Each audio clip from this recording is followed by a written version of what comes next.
Pessoal, boa tarde. Sejam bem-vindos a mais aí um SIG de Toxicologia Clínica. Informo que essa sessão está sendo gravada, né? Hoje nós temos, então, uma temática muito frequente e comum no nosso dia a dia, né? Que são os acidentes com serpentes. E o título da nossa apresentação hoje são Serpentes Brasileiras de Importância Médica, Identificação e Biologia. Antes de darmos início, gostaria de reforçar alguns pontos. Sugestões e críticas ao nosso SIG de Toxicologia Clínica pode escrever para mim, camiloguidoni.com.br. Durante a palestra, então, vocês podem mandar as perguntas e dúvidas no chat, né? E aí, ao final, o palestrante, eu vou repassar as perguntas para ele responder. Enfatizo que esse evento é promovido pelo SIG de Toxicologia Clínica via Rede Universitária de Telemedicina. Então, hoje nós temos o prazer de ter, então, o Dr. Marcelo Ribeiro Duarte. Ele é biólogo e mestre em zoologia pela Unesp. Ele trabalha com serpentes desde 1988 no Laboratório de Coleções Zoológicas do Instituto Butantan. Estuda a fauna de serpentes insulares da costa brasileira desde 1993. É membro do Grupo Nacional do Ciatox em colaboração na identificação das serpentes. Marcelo, novamente, meu muito obrigado pela sua disponibilidade de estar conosco nessa tarde de sexta-feira, trazendo todo esse conhecimento que você demonstra lá para a gente no grupo de emergência e contribui e muito na atuação da gente como atendimento dos pacientes vítimas de acidente com serpentes. Marcelo, muito obrigado, a palavra está contigo. Muito obrigado, doutor Camilo, obrigado pelo convite. É um grande prazer e uma honra participar do Ciatox e compartilhar aqui um pouco do nosso conhecimento, tá bom? Podemos iniciar então? Podemos Então, iniciar vamos daí, lá. e aí você compartilha a sua tela aí agora, né? Isso aí, perfeito. Então, vamos seguindo. Bom, inicialmente, nós precisamos destacar que, independente da serpente ser peçonhenta ou não, a pessoa que é acidentada, ou o parente da pessoa que é acidentada, o acompanhante que foi acidentado, ele sempre vai procurar uma unidade pública de referência, né, um hospital, e o SUS está diretamente envolvido nesse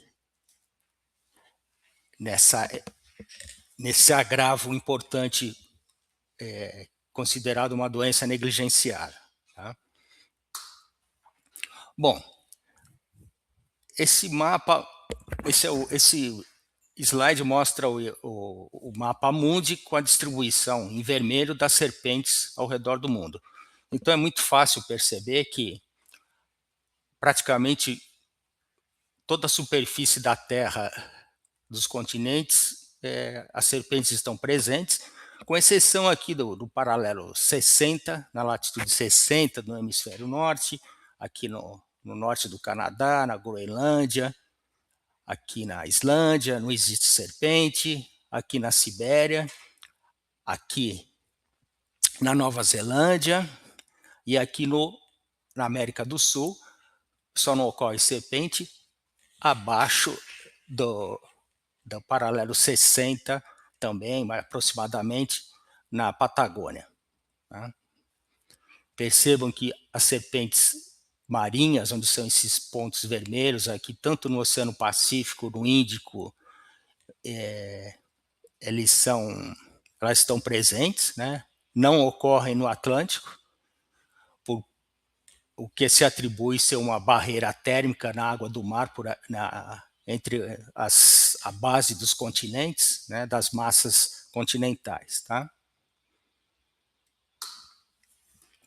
Bom, muitas pessoas acreditam, né, tem o mito de que acidente com serpente ocorre apenas em lugares de floresta, de mato, área natural, o que não é verdade.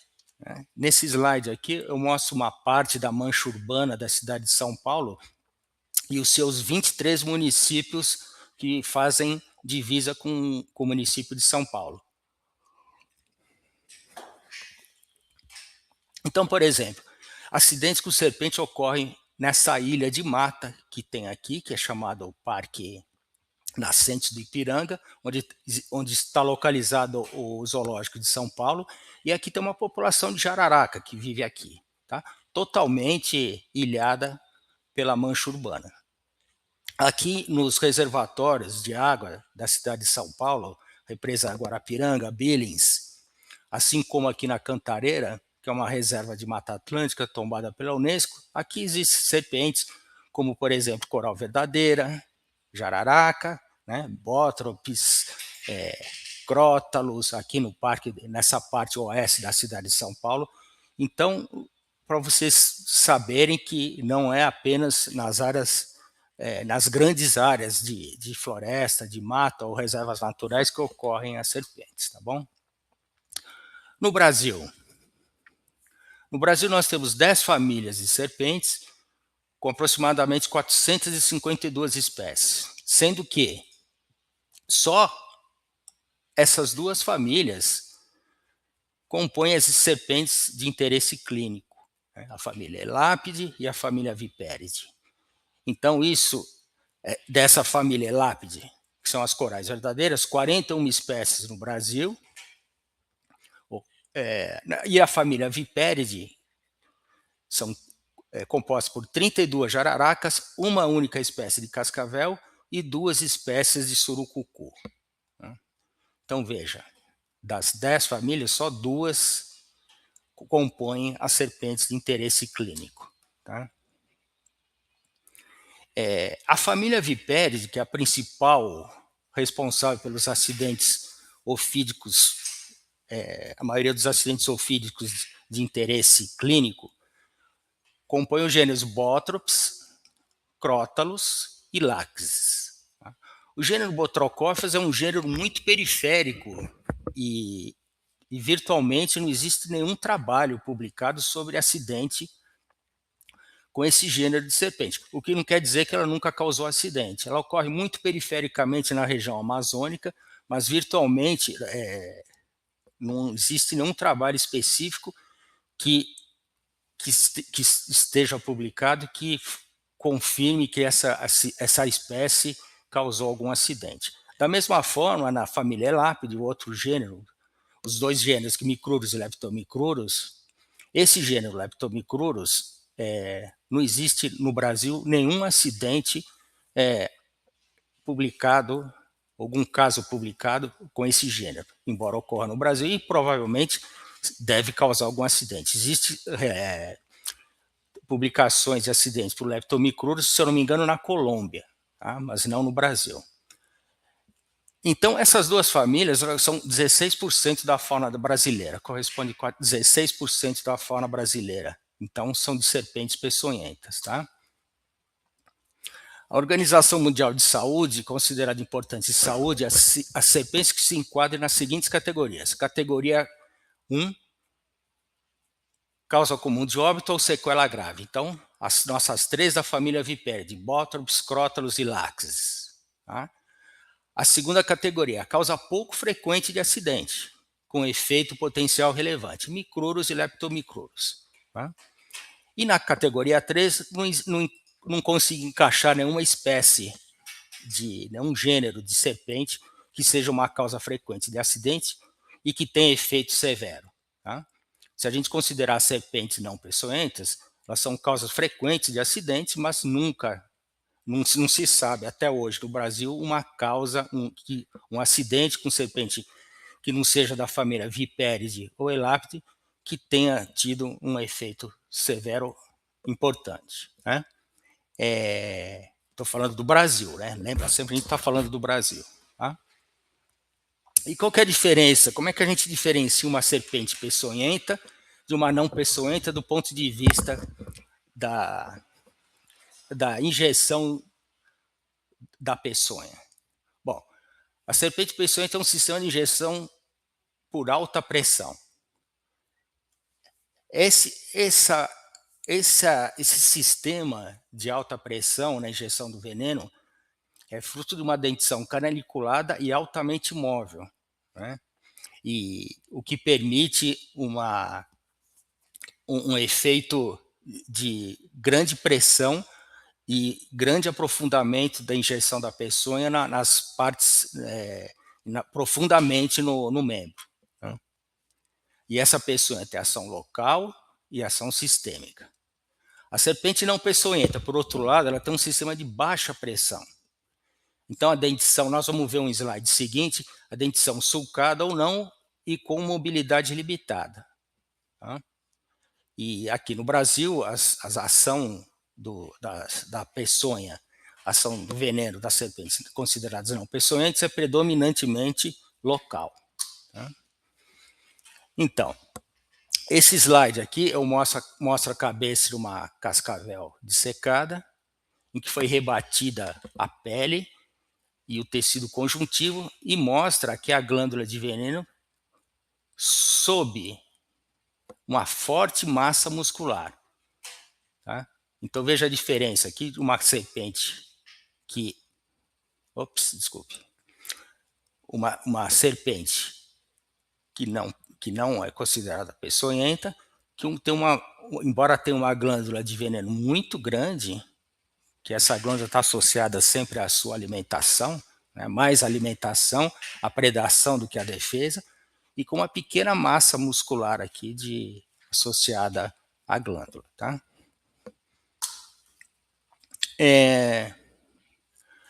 Então, essa espécie é uma espécie muito recorrente nos acidentes, pelo menos da experiência que eu tenho aí de 4, 5 anos no Ciatox, que é a Shenandoah merremi, que é conhecida como boipeva, capitão do campo, né?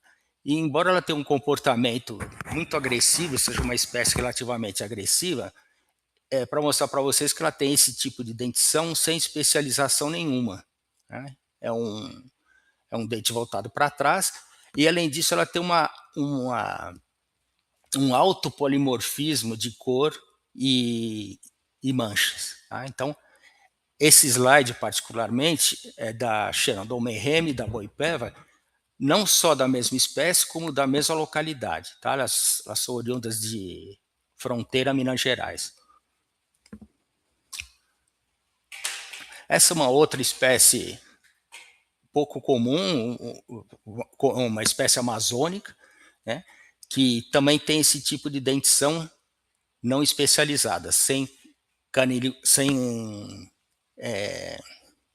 canais na sua superfície. Tá?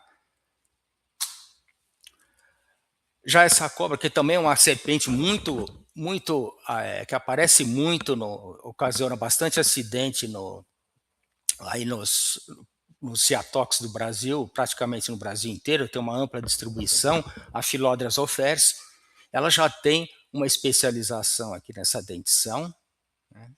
Então ela tem esse sulco, né? Coisa que as anteriores não tinham. Né? Se você olhar essa aqui, não tem nenhuma especialização. Já essa aqui já tem uma canaliculação que é para o veneno escorrer por aqui. Né? Isso é mais eficiente. Da mesma forma que a Oxybelis fulgi, que são dois, esse bicho é um bicho unicamente amazônico, essa aqui ocorre na Mata Atlântica, na Amazônia, e também possui esse tipo de dentição. Tá? Bom, ainda falando das serpentes brasileiras, caracteres morfológicos definidores. Quais são os caracteres morfológicos definidores de serpentes peçonhentas, das não peçonhentas? São aquelas que você pode dizer com certeza que é uma serpente, aquela serpente que chegou no seu serviço de saúde, ela é de fato uma serpente peçonhenta. Tá? Então, as serpentes peçonhentas, elas têm esses dois tipos de dentição. Ou ela é solenógrafa, que é o caso aqui da jararaca, da cascavel e da surucucu, né? Botrops, Crotalus e lax tem esse tipo de dentição. Já um sistema fechado perfeito com uma seringa, né? E as proteróglifas, que são as corais verdadeiras, também tem esse dente não totalmente fechado, mas já com já soldado aqui nas partes mais craniais, e na parte mais basal aqui, mais peduncular, ele tem uma abertura para aumentar a eficiência no transporte do veneno da glândula para sua presa ou para sua para o acidentado. E esses dois tipos de serpentes que ocorrem no Brasil são ágrafas ou eopistógrafas, que aparentemente não causam problemas maiores. Tá? Bom, a família Viperidae, composta pelas bótopes, pela acrópolis e pela laxe, que são responsáveis por praticamente 95%, dependendo, claro, da região, até isso varia muito, não só da região, mas do município. Né? Existem municípios que essa estatística, essa porcentagem de acidente é um número do Ministério da Saúde, então é para o Brasil inteiro, né? Mas claro que existem variações dentro desse número aqui. Tá? Então perceba que aqui na família Viperidae e na Elapidae, esses são caracteres definidores. Um caractere definidor na família Viperidae é essa dentição solenógrafa. Veja a diferença na outra família, na Elapidae, que tem o dente altamente reduzido, ao contrário da família Viperidae. Esses três gêneros da família Viperidae têm um outro caractere definidor, que é a fosseta loreal, que nós já vamos falar dela daqui a pouquinho. Tá? Então, quando você se depara com uma serpente que tenha uma fosseta loreal, que tenha esse órgão aqui, entre o olho e a narina, então isso define ela como uma serpente peçonhenta. A única exceção no Brasil é da família Elapidae, que ela não possui essa fosseta loreal. Tá? E talvez seja o grupo, a família que mais causa confusão e também dificuldade das pessoas identificarem como uma coral verdadeira ou falsa. Tá?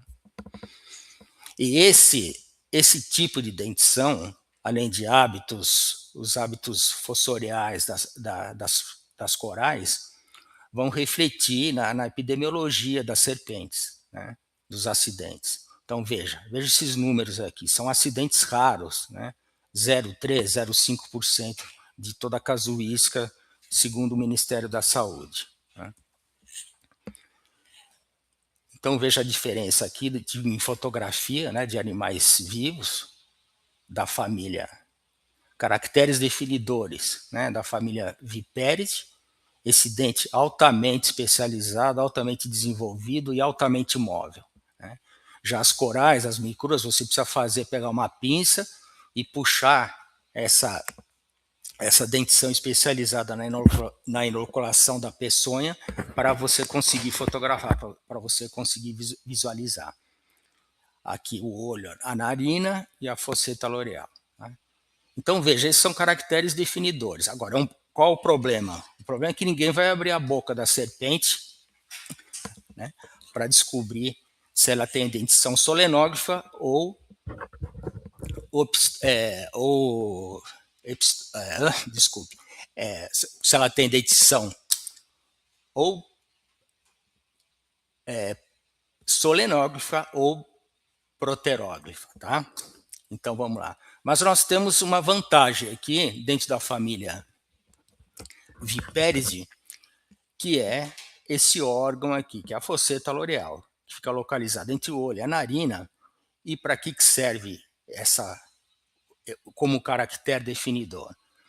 Bom, esse aqui é um órgão que detecta a radiação infravermelha.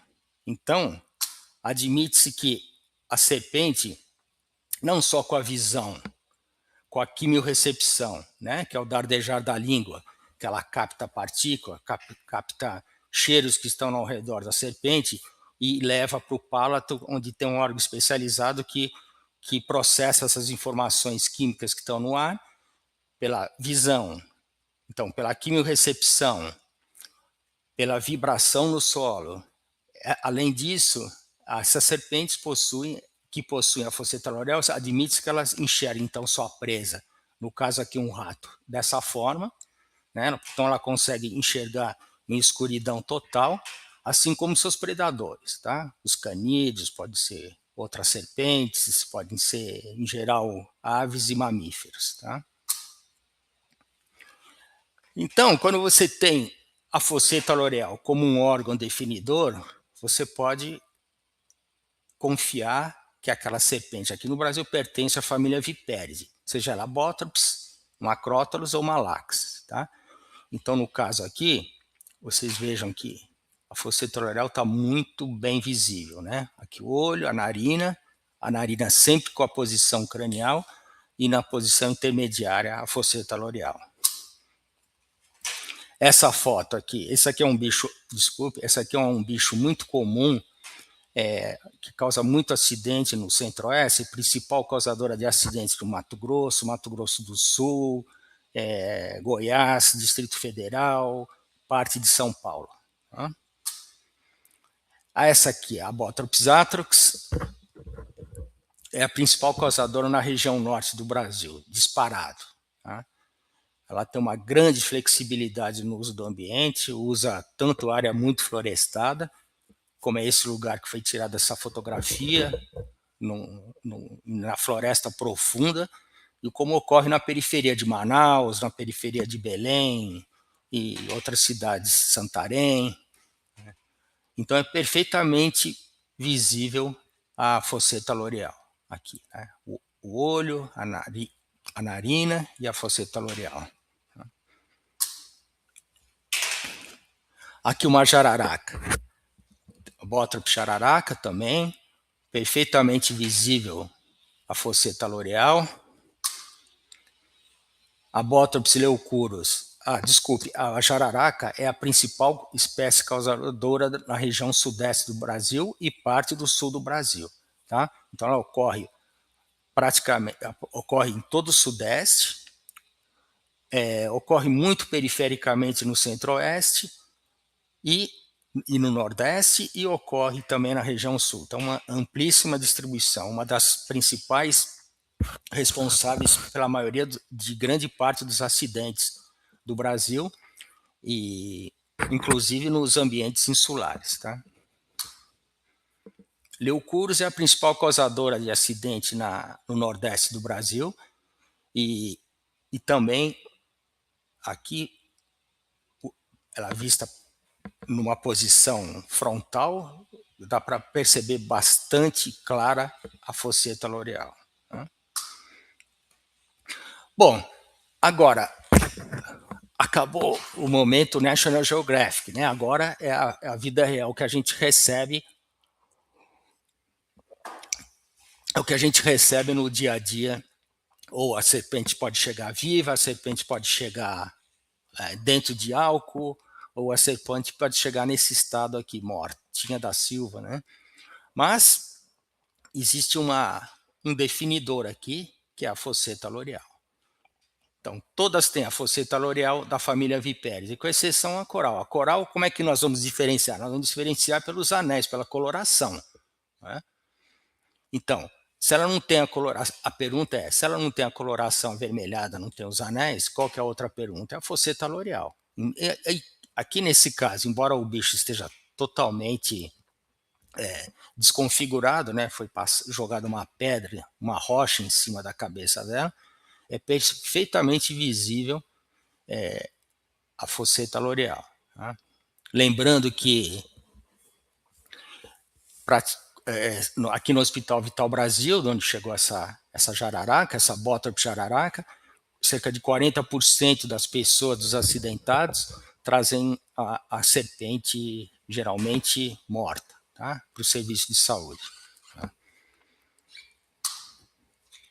Aqui um caso do Ceatox do Mato Grosso do Sul, onde é feita tentativamente a identificação por intermédio de imagens, né, de fotografia.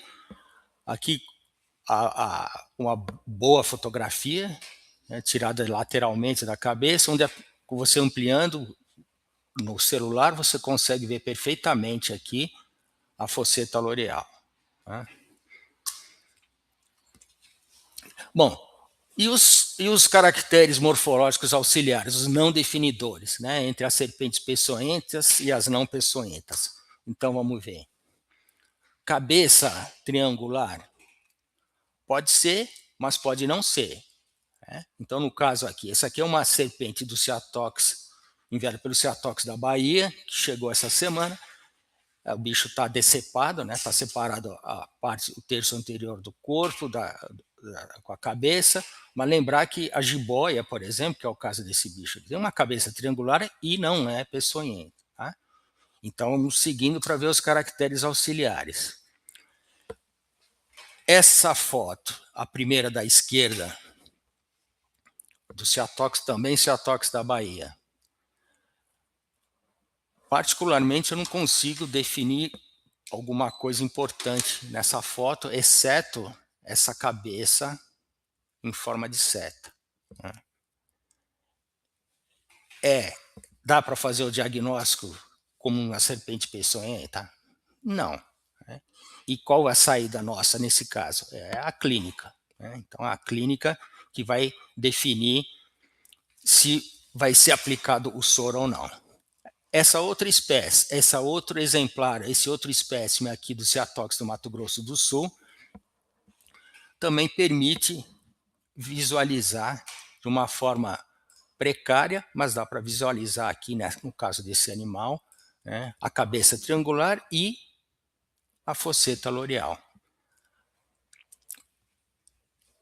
Essa serpente também em estado bem lastimável, né, do Ceatox de Goiás, a cabeça triangular, típica das bótrops, né, e outros padrões que nós vamos ver na seguinte, que são outros padrões secundários. Né.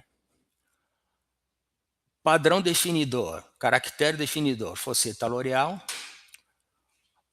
Caractere secundário, essas balizas, né? Esse V invertido.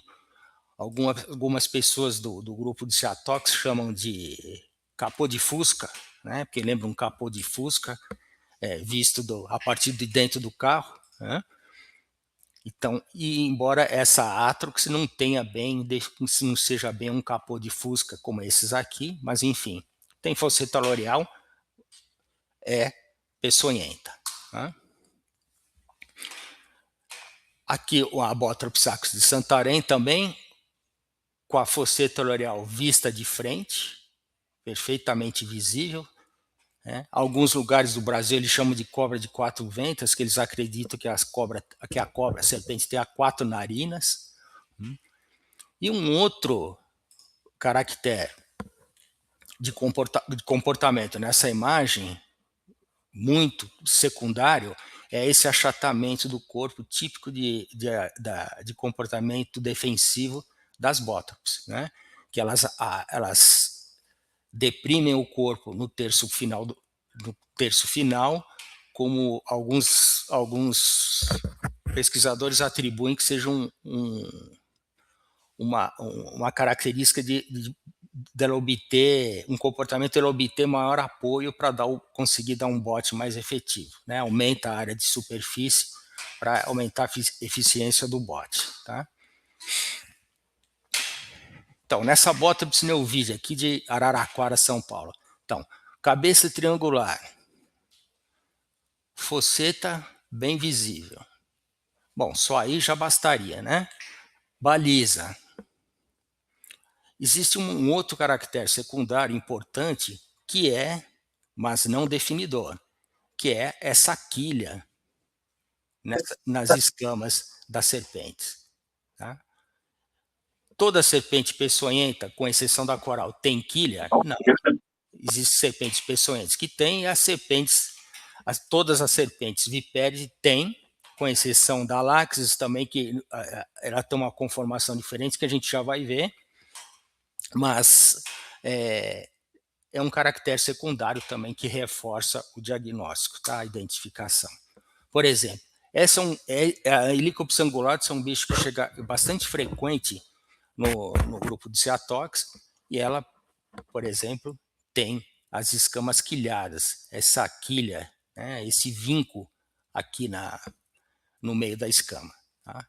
Mas não tem fosseta loreal, tá? E o desenho dela é totalmente diferente, tá?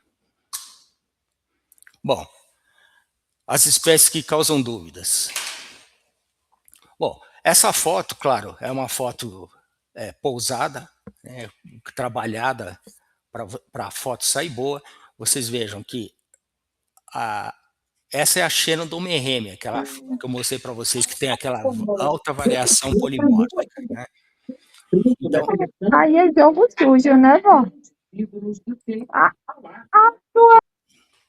então veja, essas balizas na Shenandoah merremia, geralmente, elas parecem que jogaram água, parece que foi desenhada, foi feita com guache, e na Shenandoah merremia, elas são difusas, não são perfeitas, elas não têm uma morfologia simétrica, né? Ela tem indefinida, tem a indefinição na forma das balizas, né? Qualquer uma delas vocês vão ver aqui, tá? E não tem fosseta loreal, né? E a cabeça também não é triangular. Essa foto, além de indicar, claro, também é outra foto pousada, embora ela tenha umas manchas parecidas com as bótrobes, ela tem um comportamento que define ela como não peçonhenta, que é esse enrodilhar da cauda, um comportamento típico da Shenandoah merremia, que é achatar, alargar essa porção posterior à cabeça e enrodilhar a cauda, tá? Com um comportamento defensivo. As jararacas não fazem, as bótrobes não fazem isso, tá bom? Aqui essa mesma espécie, essa foto é a mesma, só que foi girada dos Ceatox da Paraíba, que mostram aqui as manchas não tão geométricas, né? Elas são dispersas, elas são não bem definidas. Aqui outro exemplo para mostrar para vocês do Ceatox do Distrito Federal e de Goiás. Aqui uma Botrops mugine, né, com as balizas bem formadas, bem definidas, e uma Shenandoah merremia aqui com as... É claro que isso aí vai depender da experiência das pessoas, de quem está identificando com a espécie, né? Um outro exemplo é essa Corallus hortulana, que é uma boídea, uma parente da jiboia, que aparece eventualmente no Ceatox, e todas elas têm esse desenho, além da cabeça muito com faixas longitudinais, que define ela como não peçonhenta, né? Essas manchas, além desse desenho aqui, que lembra um personagem do Bob Esponja, lembra uma caveirinha, tá vendo? É muito característico, todas elas apresentam mais ou menos conspicuamente. Essa é uma imagem de uma Driophilix, que é uma serpente, também aparece muito recorrente no Ceatox, né, nas imagens enviadas pelo Ceatox, que lembra um zíper, né? E esse bicho é um bicho muito mordedor, que causa bastante acidente e com ação local, às vezes, importante. Mas você não pode caracterizar esse bicho como uma baliza ou a informação que a gente pode extrair desse exemplar, né? Bom, no padrão esverdeado também, que é um padrão muito difundido nas serpentes, a Botrops bilineatus, que possui, como Botrops, ela possui a fosseta loreal como um caractere definidor, tá?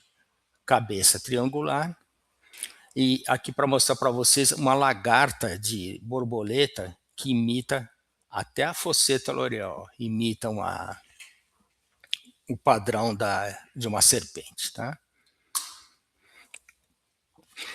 E a Botrops bilineatus tem uma característica muito interessante, que é a sua distribuição, que é uma prova de que um dia, em eras pleistocênicas, a Mata Atlântica estava unida à floresta amazônica, tá? Então, na verdade, essa serpente aqui é uma serpente da Amazônia, a Botops bilineata, as duas são a mesma espécie, né? Fosseta l'Oreal, com a diferença que o bicho, que o animal, a jararaca verde da Mata Atlântica, tem essa faixa aqui mais proeminente, mais forte, mais escurecida. Tá? Então tá aqui, Ceatox da Bahia. Então essa foto mostra para vocês também a presença.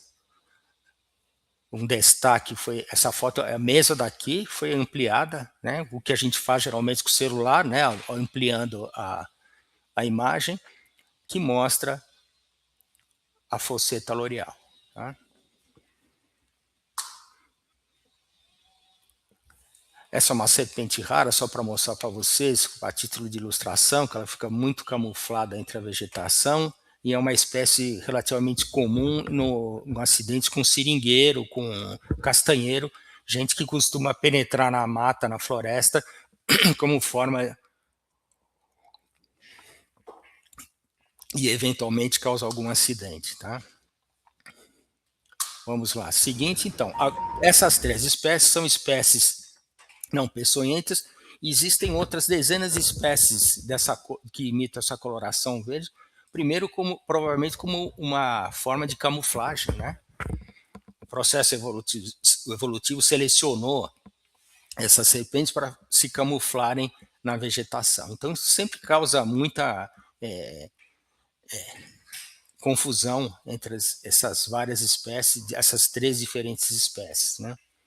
Além, claro, da Phyllodes oferse, que determinadas regiões do Brasil não possuem uma faixa característica que no Brasil central e no sudeste, no sudeste possui. Né?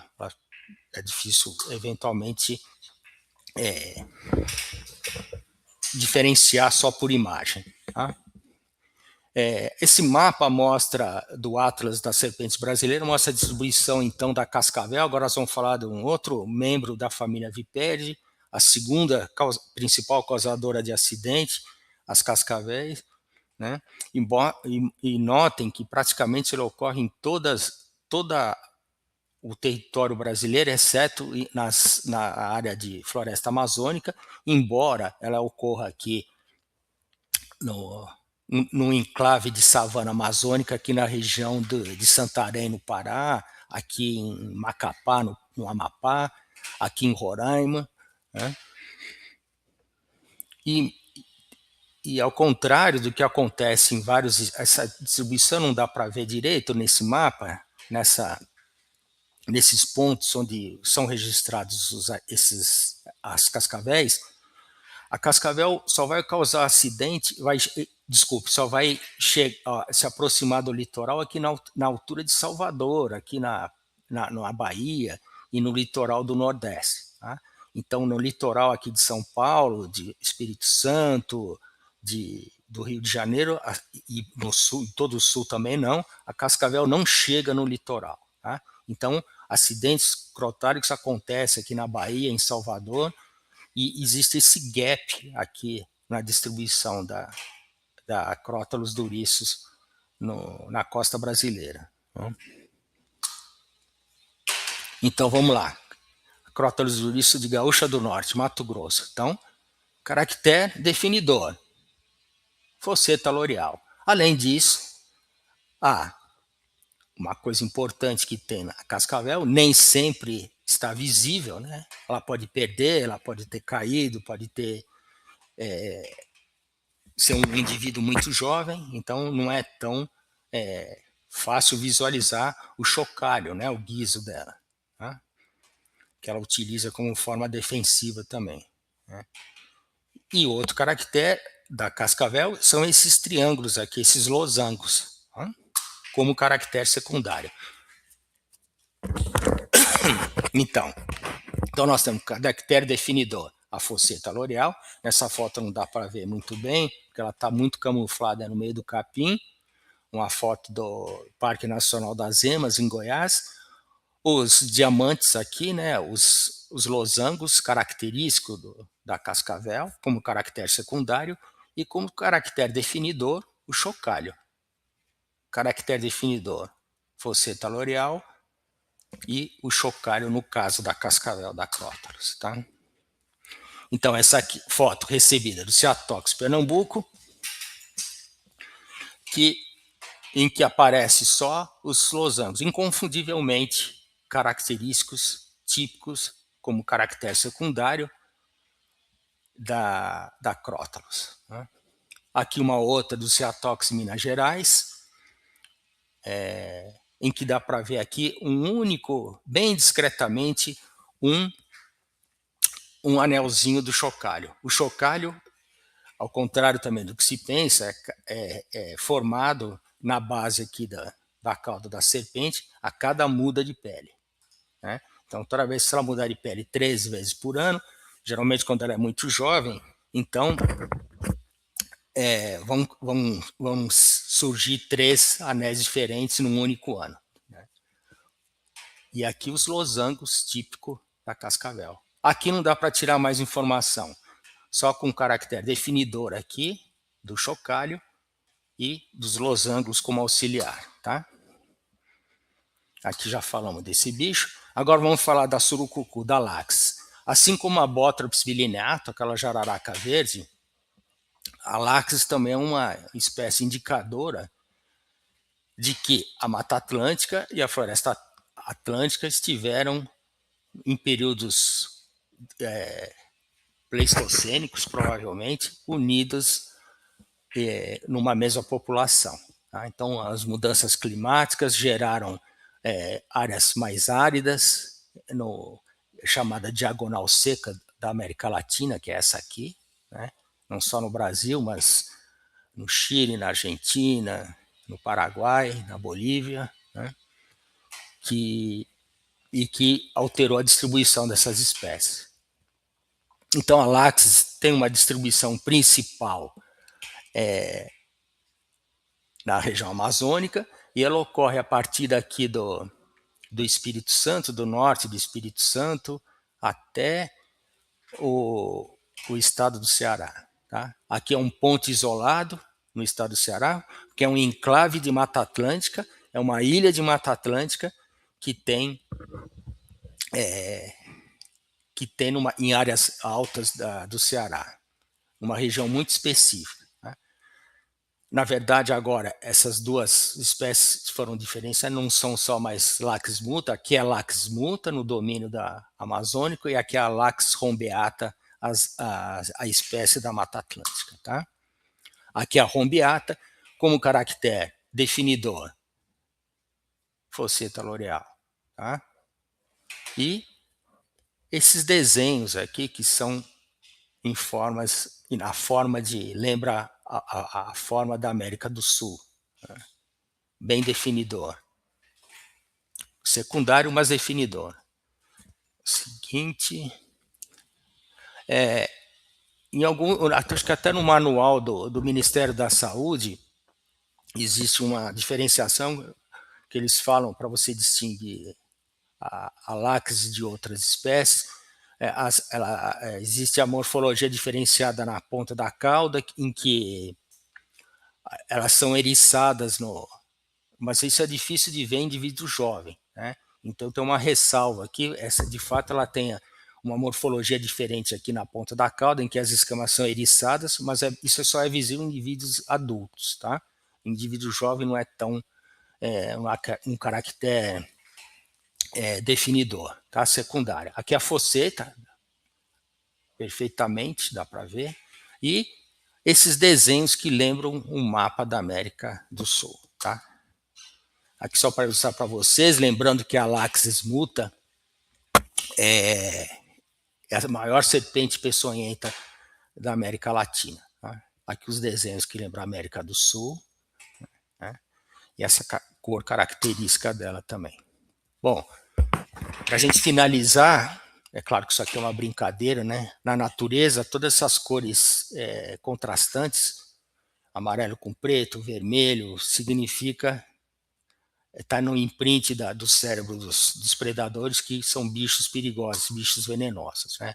Então não é à toa que essas aqui eu tirei da fotos da internet, são 2 salamandras que têm esse comportamento bizarro de mostrar as escamas ventrais e parte da caudal como forma de evitar predação, como um aviso para os seus predadores, dizendo, cuidado que eu tenho tetrodotoxina, eu sou perigoso. Tá?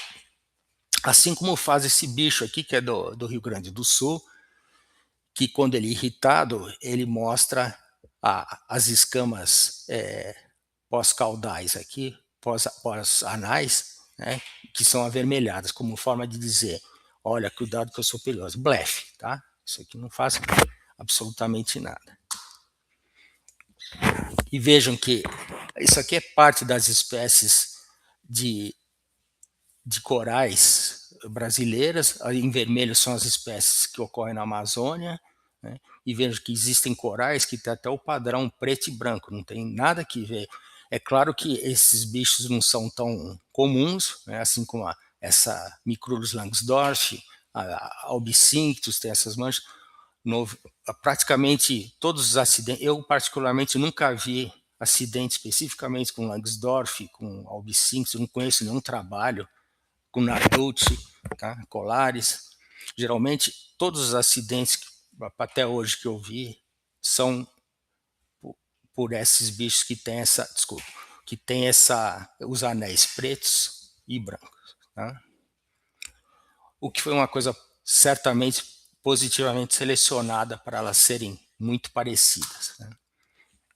Então esse mapa tirado do livro Corais do Brasil, micruroides não ocorrem no Brasil, só ocorre aqui no México. Então nossa, aqui veja que a Leptomicrurus tem uma distribuição muito periférica aqui no Brasil, né, e micrurus praticamente em todo o território nacional, tá? É claro que as espécies, várias espécies que ocorrem no norte do Brasil não ocorrem no centro-oeste, algumas do centro-oeste não ocorrem no sudeste, no sul e assim por diante, tá? Lembrando que acidente com coral é 0,3, 0,5%. Tá? Então, essa é uma espécie que tem ampla distribuição no Brasil e da Mata Atlântica e que causa muito acidente, relativamente bastante acidente. E veja que essa aqui é uma falsa coral, uma Erythrolampus, em que você pode distinguir, em primeiro lugar, dá para distinguir pelos anéis? Não, não dá, porque ela tem exatamente o mesmo padrão, né? Mas em relação ao que dá para comparar, como um caractere secundário importante, é o tamanho do olho.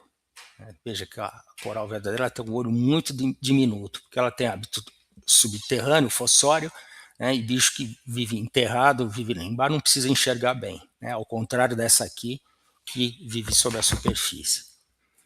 Aqui um outro exemplo, uma serpente mais rara, Siphophis pulcher, que é uma coral falsa, que tem esse desenho, pulcher significa bonito, né, de fato é um bicho bastante bonito. Tá? Também esse olho com os picos, o que diferencia bastante, em geral, de todas as micrurus, que tem um olho bastante reduzido. Um caractere secundário importante na identificação das micrurus é essa cauda aqui, que é uma cauda, micrurus significa cauda curta. Então isso diz bastante da morfologia dessa cauda dela, que sempre são bem grossas em relação ao corpo, proporcionalmente ao corpo, né? O olho bem diminuto, e os seus anéis são sempre muito bem definidos, né? Geometricamente bem definidos, e fazem a volta inteira, completam toda a volta do corpo da serpente. Tá? Esse aqui, uma Micrurus affinis. Por que affinis e biboboca e não dá para afirmar? Porque conforme a taxonomia das serpentes vai ficando cada vez mais complexas, graças à genômica, então algumas identificações de micrurus são difíceis de fazer sem ter o bicho, o animal, o espécime na mão. Algumas espécies novas, por exemplo, de micrurus que foram separadas de biboboca no litoral do Nordeste, você só define basicamente por meio do hemipênis, que é o órgão copulador do bicho, né? Então, fica afines, que fica parente da jararaca, parente da ibiboboca, né? Então, ó, aqui praticamente como elemento identificador é essa cauda. A foto permite visualizar a cauda bem curta, né, extremamente curta, a placa anal está aqui, e os anéis completos no corpo, né, tá? E bem definidos. Essa aqui é uma Diceyatox São Paulo, veja, essas manchas bem, as tríades que a gente chama, né, pretas e brancas, sempre bem definidas em todo o corpo da serpente. Uma serpente que se alimenta amazônica, que se alimenta de peixes, a surinamense, é um bicho relativamente raro. Poucos, acho que eu não vi nenhuma no Ceatox até hoje, mas no grupo do Amapá aparece, tá? Olho diminuto, e essa aqui tem uma característica especial, que é essa borda dessas escamas enegrecidas, tá? E o comportamento de achatar e levantar a cauda também. Bom, aqui 4 exemplos de serpentes relativamente comuns, que são falsas corais, né? Então, o olho muito destacado, você enxerga facilmente o olho, e a cauda que vai afinando progressivamente, né? Ficando bem fina. Aqui, ó, né? A cauda fina.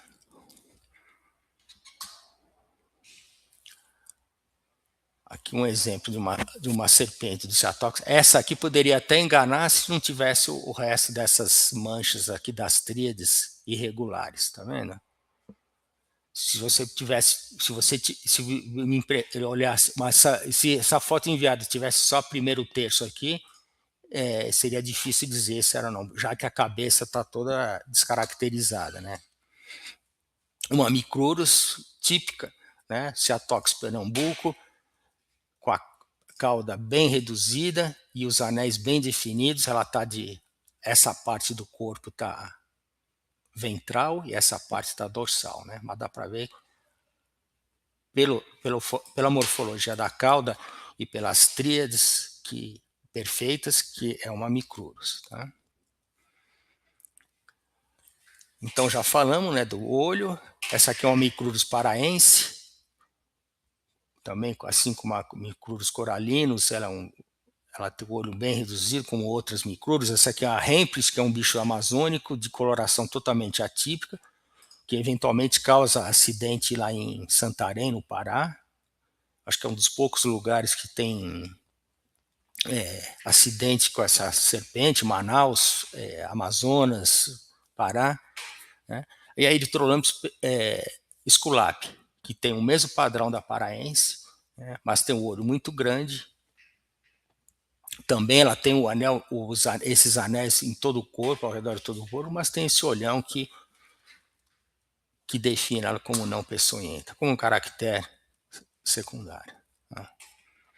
Então veja, a Erythrolampus esculape, ela pode ter uma tríade, que é o caso desse espécime aqui, ou 2 tríades.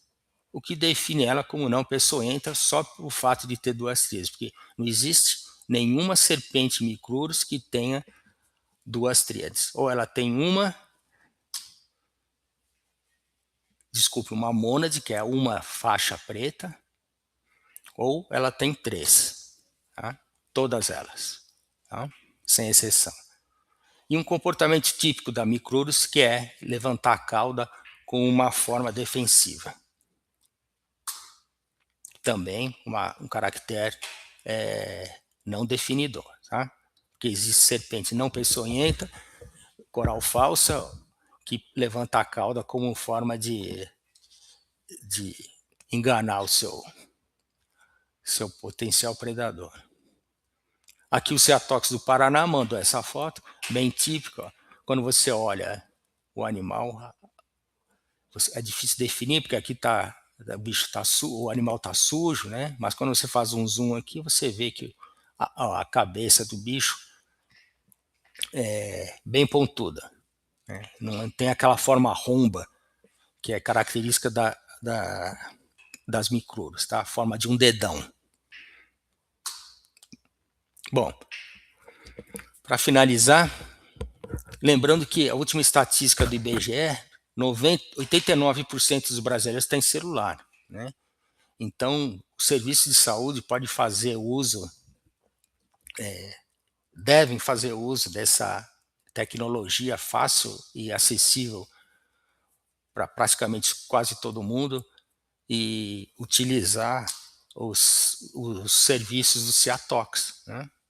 Que é uma ferramenta importantíssima como complemento no diagnóstico dos acidentes, aí, como doença negligenciada. Mais uma vez ressaltando aqui a importância do Ciatox, está aqui a Abracite, quem precisar mais informação, acho que todo mundo que está aqui pertence ao Ciatox, eu não sei, né? Mas não estou pregando aqui para invertido. Mas, enfim, o Hospital Vital Brasil do Instituto Butantan também, 24 horas por dia, 365 dias por ano, nesses dois.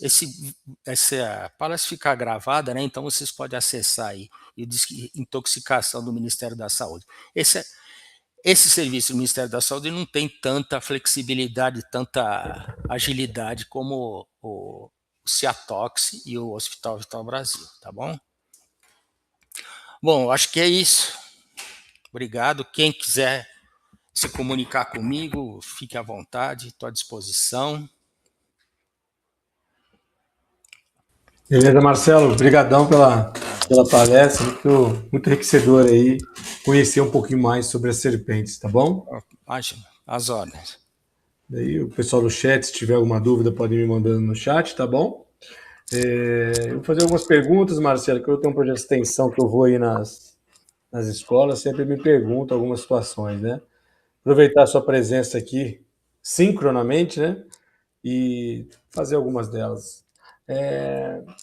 Tem alguma explicação porque as serpentes do gênero Crotalus, elas acabam não tendo uma presença na região litorânea do país ali e mais na parte mais interna? Existe alguma característica de hábitos de vida ou outras situações? Olha, a presença, a distribuição das crótalos no litoral ou não, assim como algumas espécies de bótrops, por exemplo, existe Botrops neovide, que ocorre na região de Campos, ali no Rio de Janeiro, que são áreas que claramente, sabidamente sofreram mudanças climáticas importantes, né? Principalmente na era pleistocênica. Nós estamos falando de 8 mil a 15 mil anos, 20 mil anos no máximo, né?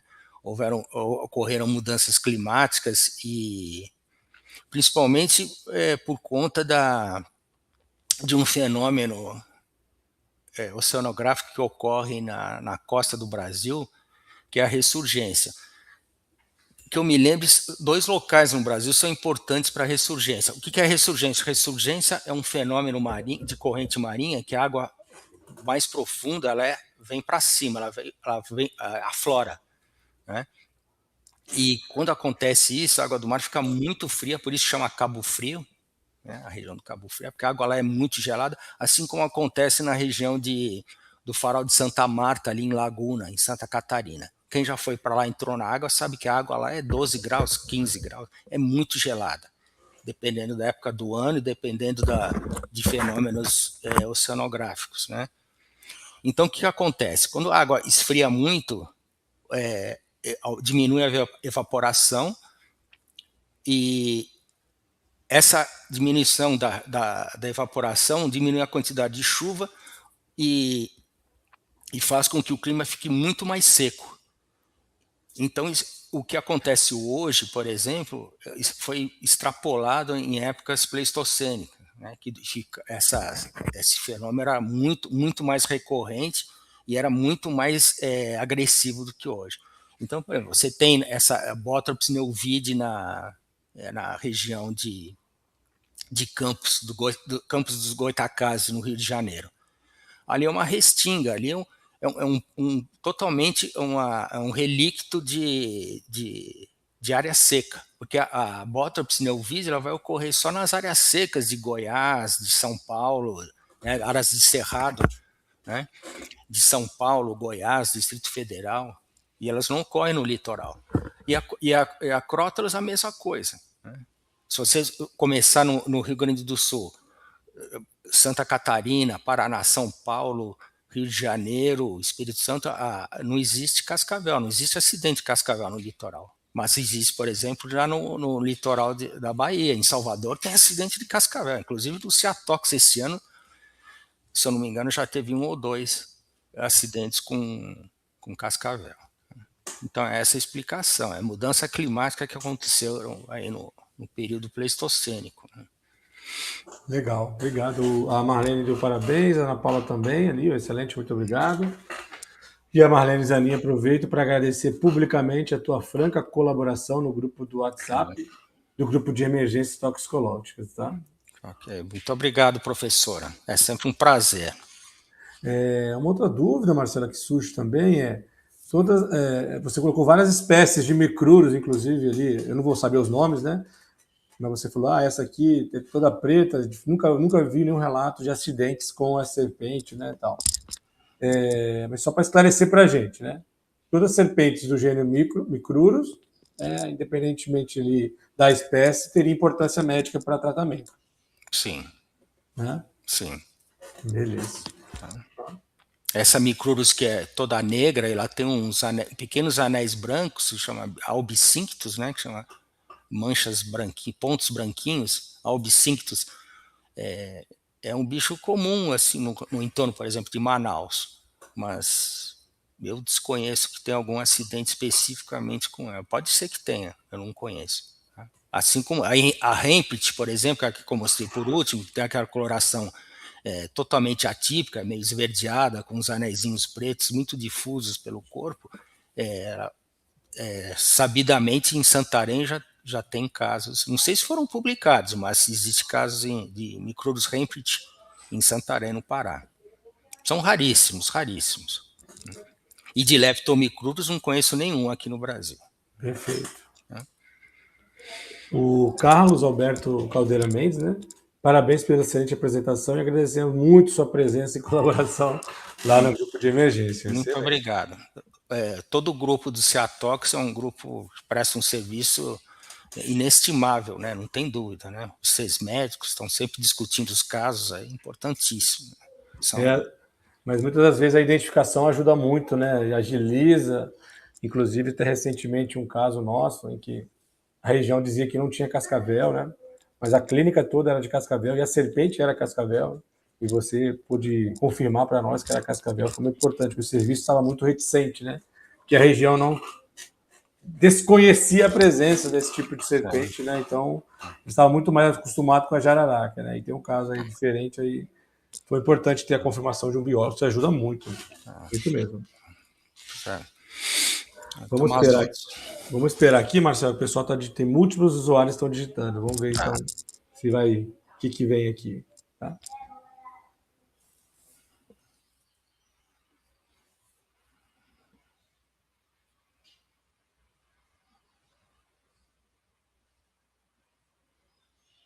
Jackson, lá do Espírito Santo, parabéns, excelente, parabéns.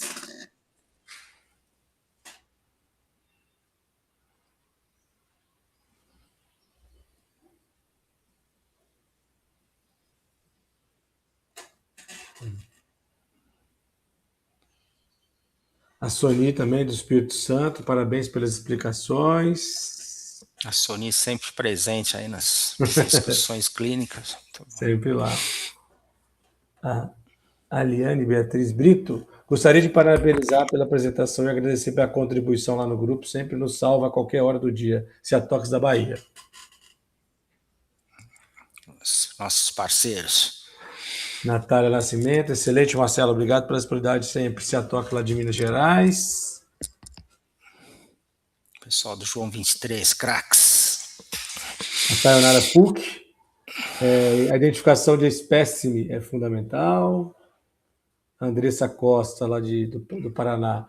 Agradecer ao doutor Marcelo pela excelente aula, que venham as próximas. Ciatox Paraná também agradece o doutor pela ajuda no grupo. À disposição. No momento que você... Ana Paula Rocha, no momento que você estava explicando sobre corais, você disse assim, ó, significa bonito. Nessa hora eu havia levantado rapidamente e não peguei a frase toda. Consegue repetir? Eu acho que quando você quis dizer a questão da coloração, que acho que essas cores vivas, né, chamam a atenção dos predadores. Eu acho que foi essa hora aí que você explicou para a gente, que botou aquela questão do sapo também. E tal. Sim.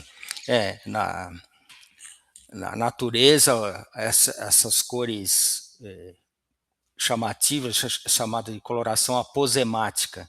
Né? Então, um termo técnico para isso que é a coloração aposemática. É o contrário, por exemplo, da camuflagem, que a serpente tenta passar desapercebida. Né? Então, você tem uma jararaca no meio de folhagem, só aparece parte do corpo, fica uma coisa disruptiva em relação ao solo, né? Às vezes a árvore, a jiboia, por exemplo, tem o hábito de predar em cima de galho, ela fica esticada, e então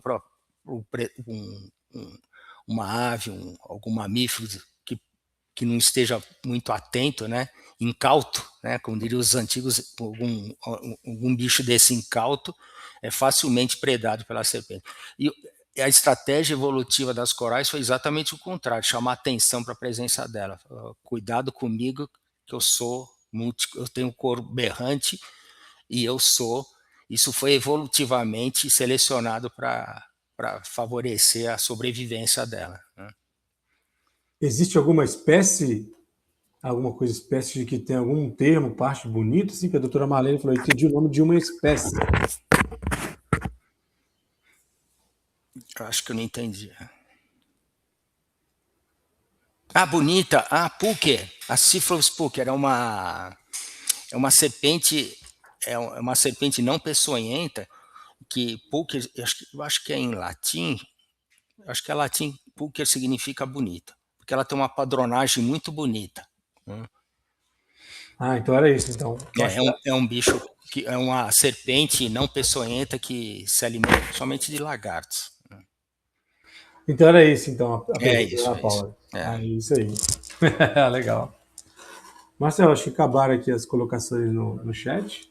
Eu gostaria novamente de agradecer e pela sua atenção lá no grupo Ciatox. Acho que todo mundo foi unânime aqui no grupo, como que você muito atencioso conosco lá e ajuda bastante no nosso dia a dia, tá? Muito obrigado mesmo. À disposição. Obrigado. Pessoal, então a gente... Oi, pode falar. Não, espero continuar contribuindo com vocês.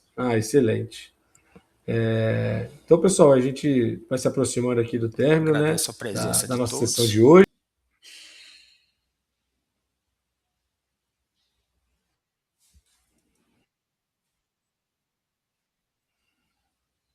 Então, a próximo evento nosso é no dia 7 de agosto, né?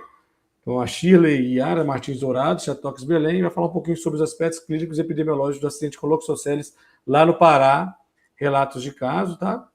Então, vejo vocês no dia 7 de agosto. Um bom final de semana para todos. Um bom jogo do Brasil para nós aí no domingo. Tudo de bom para a gente. Tudo de bom. Um abraço para todos. Um abraço, pessoal. Tchau. Ô, Mário, obrigado.